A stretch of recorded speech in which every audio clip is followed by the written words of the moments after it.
अगली खबर का रुख करते हैं। कहते हैं कि फिल्म समाज का आईना होती है।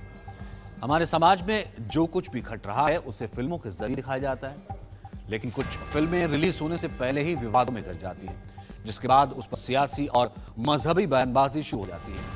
हाल ही में आई फिल्म द केरल स्टोरी के बाद अब अजमेर 92 72 हूरों को लेकर के विवाद लगातार बढ़ता जा रहा है। जमीयत उलमाए हिंद के अध्यक्ष मौलाना महमूद असद मदनी ने अजमेर 92 के खिलाफ रिलीज होने से पहले इसके खिलाफ मोर्चा खोल दिया है। फिल्म को समाज को बांटने वाली फिल्म बताया है, इसे दरार पैदा करने की कोशिश बताया है। तो वहीं अजमेर दरगाह अंजुमन कमेटी के सचिव सरवर चिश्ती ने केरल स्टोरी के बाद अजमेर 92 को लेकर विरोध जताया है और कहा है कि यह चुनाव से पहले की एक साजिश है जो खादिमों और मुस्लिमों को बदनाम करने के लिए है। तो वहीं दुनिया भर में आतंक मचाने वाले आतंकवादियों पर बनी फिल्म 72 हूरों का ट्रेलर रिलीज होते राजनीति भी तेज हो गई।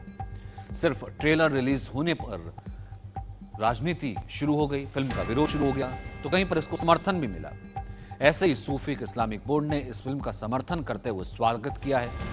यहां तक कि सूफी इस्लामिक बोर्ड के राष्ट्रीय प्रवक्ता काशिश वारसी का कहना है कि हम उन कट्टरपंथी संगठनों की मुखालफत करते हैं जो मुसलमान नौजवानों को 72 हूरों का लालच देकर इस्लाम से भटका रहे हैं, उन्हें गलत रास्तों पर चला रहे हैं।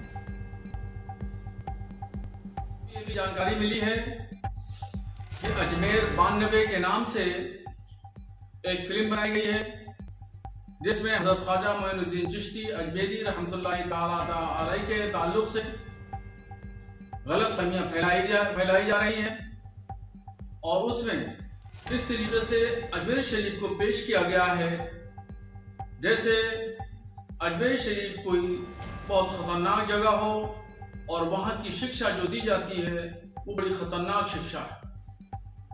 तो इस तरीके से फिल्म की स्टोरियां बनाना, प्रचालित करना, ये देश को भ्रमित करना है और नफरत फैलाना है।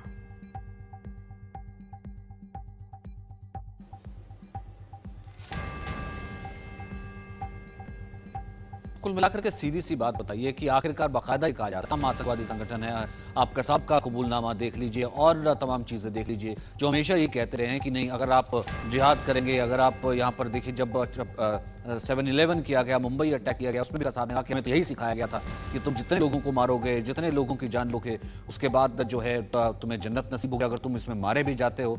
और यही हमने देखा है कश्मीर में भी आतंकियों को सिखाया जाता है कि तुम मारे भी जाते हो तो उसके बाद तुम्हें 72 हूरें मिलेंगी, तुम्हें जन्नत नसीब होगी।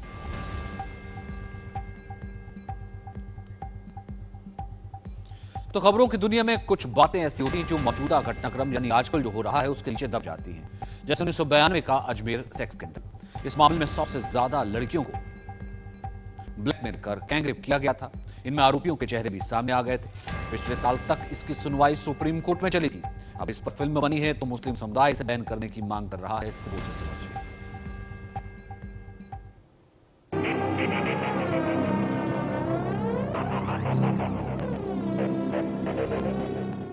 सिनेमा है, कहते हैं समाज का आईना होती है, लेकिन एक रवायत चल पड़ी है आईने में समाज का अक्स देखते ही बॉयकॉट करने की। आप इन दो फिल्मों, पहले कश्मीर फाइल्स और फिर केरला स्टोरी के विरोध का स्तर और पूरी राजनीति आप देख चुके हैं। कैसे इन दोनों फिल्मों की कहानियों ने सिनेमा को लेकर एक नई बहस शुरू कर दी। अब इस कतार में एक नई फिल्म का नाम जुड़ा है। फिल्म है अजमेर 92। फिल्म का भी ट्रेलर ही रिलीज हुआ जिसमें यह कहा गया ये अजमेर में घटित असली घटनाओं पर आधारित है। वो घटना 90 के दशक में अजमेर की 100 लड़कियों के साथ हुए सेक्सुअली असॉल्ट का है। अजमेर 92 उसी कहानी को सिनेमा के पर्दे पर लाने की कोशिश कर रही है, लेकिन ये फिल्म मुस्लिम समुदाय को खटकने लगी है। जमीयत उलेमाए हिंद ने तो अजमेर 92 को बैन करने की मांग कर डाली है। जमीयत के अध्यक्ष मौलाना महमूद मदनी ने अपने बयान में कहा है कि अजमेर शरीफ की दरगाह को बदनाम करने के लिए बनी फिल्म पर फौरन प्रतिबंध लगाया जाना चाहिए। आपराधिक घटनाओं को धर्म से जोड़ने की बजाय अपराधों के खिलाफ एकजुट कार्रवाई की जरूरत है। यह फिल्म समाज में दरार पैदा करेगी। महमूद मदनी ने यह भी कहा कि वो अभिव्यक्ति की स्वतंत्रता का सम्मान करते हैं। लोकतंत्र के लिए यह एक वरदान है। लेकिन इसकी आड़ में देश को तोड़ने वाले विचारों और धारणा को बढ़ावा नहीं दिया जाना चाहिए। मद्दी के बयान के बाद पूरे अजमेर में इस फिल्म के विरोध का माहौल बना हुआ है।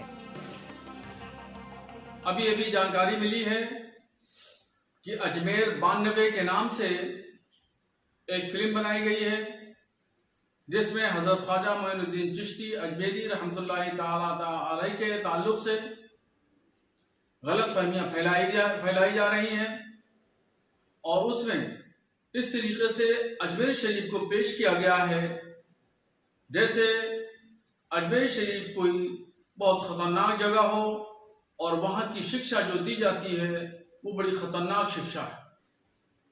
तो इस तरीके से फिल्म की स्टोरियाँ बनाना, प्रचालित करना, ये देश को भ्रमित करना है और नफरत फैलाना है।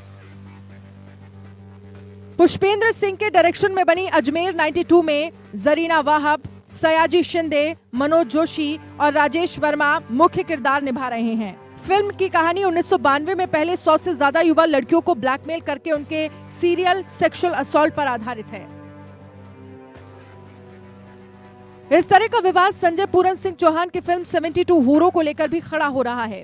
इस फिल्म का टीजर 4 जून को रिलीज हुआ था। टीजर से जो पता चलता है उसके मुताबिक फिल्म उन लोगों को निशाना बना रही है जो मजहब के नाम पर युवाओं को जन्नत में 72 हूरों का सपना दिखाकर जिहाद के लिए उकसाते हैं। अब ये कहानियां तो हमारे समाज से ही ली गई हैं। तो सवाल है कि समाज को आईना दिखाने वाली सिनेमा का ऐसा विरोध क्यों, इतनी बहस क्यों? Bureau report, India news.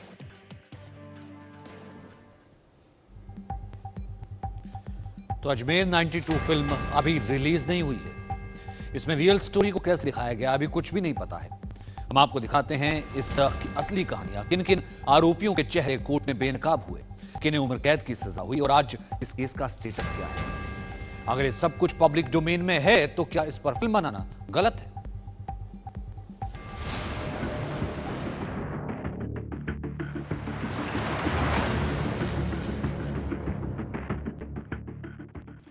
अभी तो फिल्म का टीजर रिलीज हुआ है।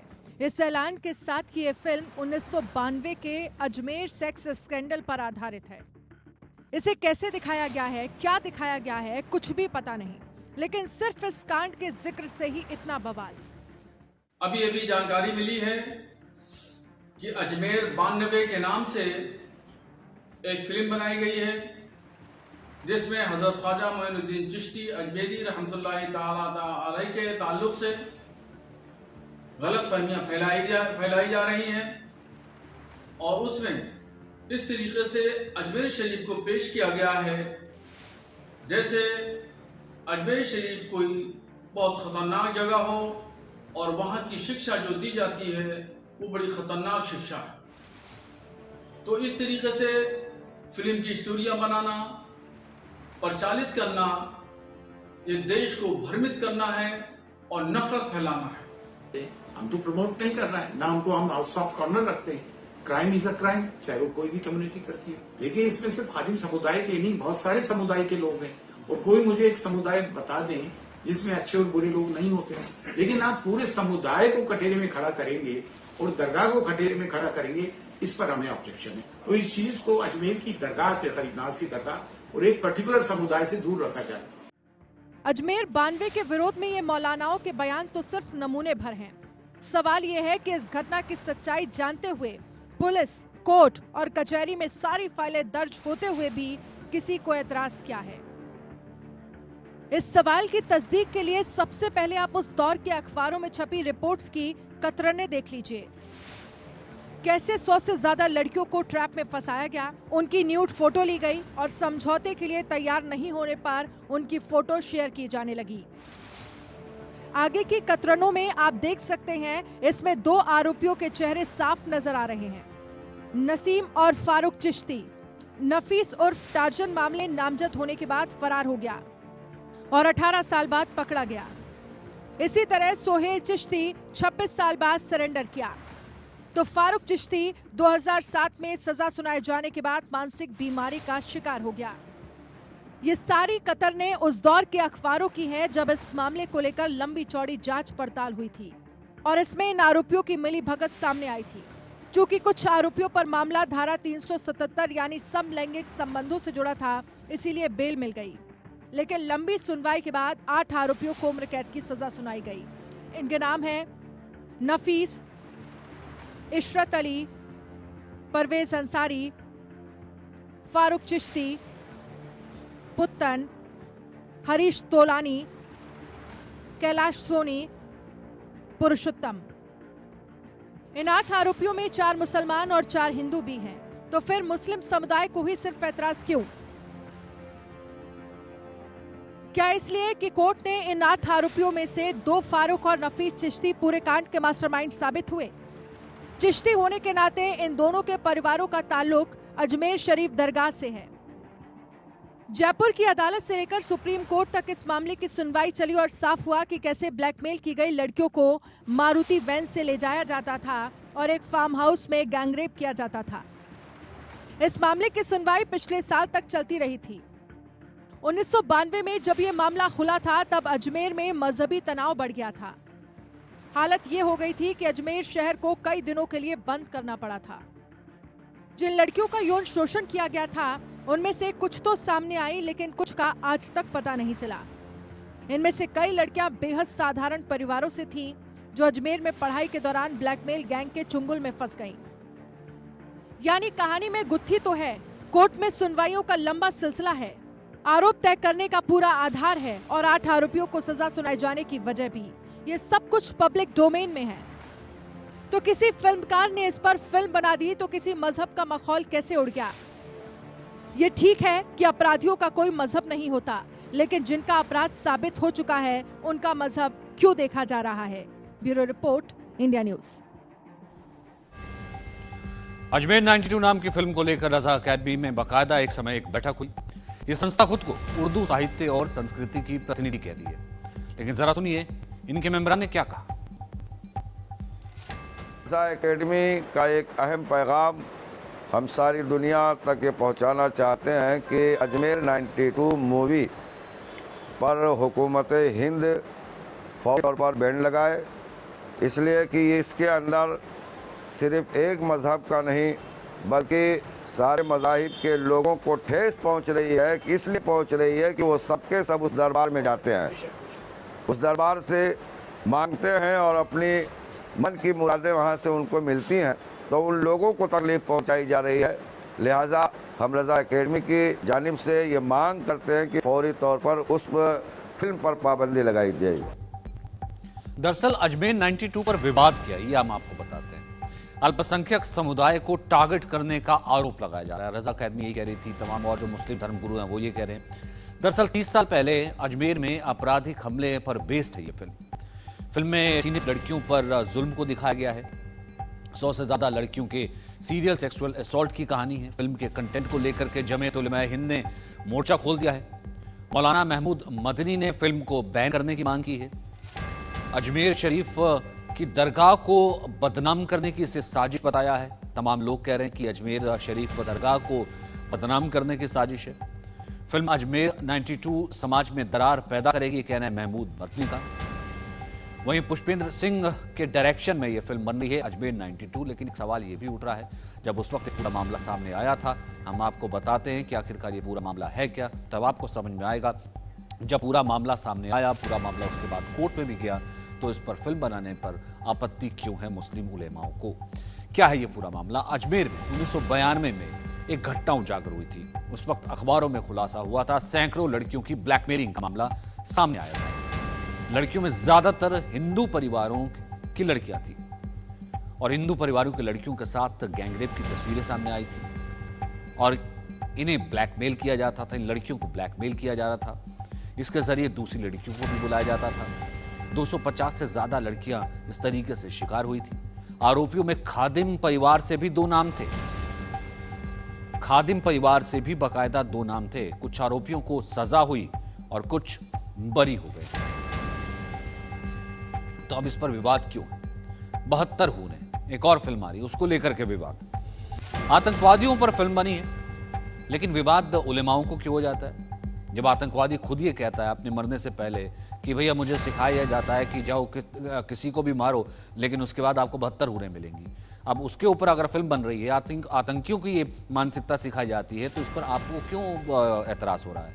आतंकवादियों पर बनी फिल्म कट्टरवादी संगठनों का सच दिखाती है। फिल्म आतंकवादी मानसिकता पर प्रहार कर रही है कि कैसे ब्रेन वॉश कर दिया जाता है आम लोगों की जान लेने के लिए। फिल्म नौजवानों को इस्लाम से भटकाने की कहानी कहती है। 72 हूरों का लालच देकर के कैसे इस्लाम में गुमराह किया जाता है और कैसे कहा जाता है आतंक के रास्ते पर चलिए। लालच में फांस करके युवकों के आतंकी बनने का यह फिल्म सच खोलती है। फिल्म का ट्रेलर रिलीज होते ही इसको लेकर के विवाद शुरू हो गया। कई इस्लामिक संगठन समर्थन में भी उतरे। सूफी इस्लामिक बोर्ड ने इसका समर्थन किया।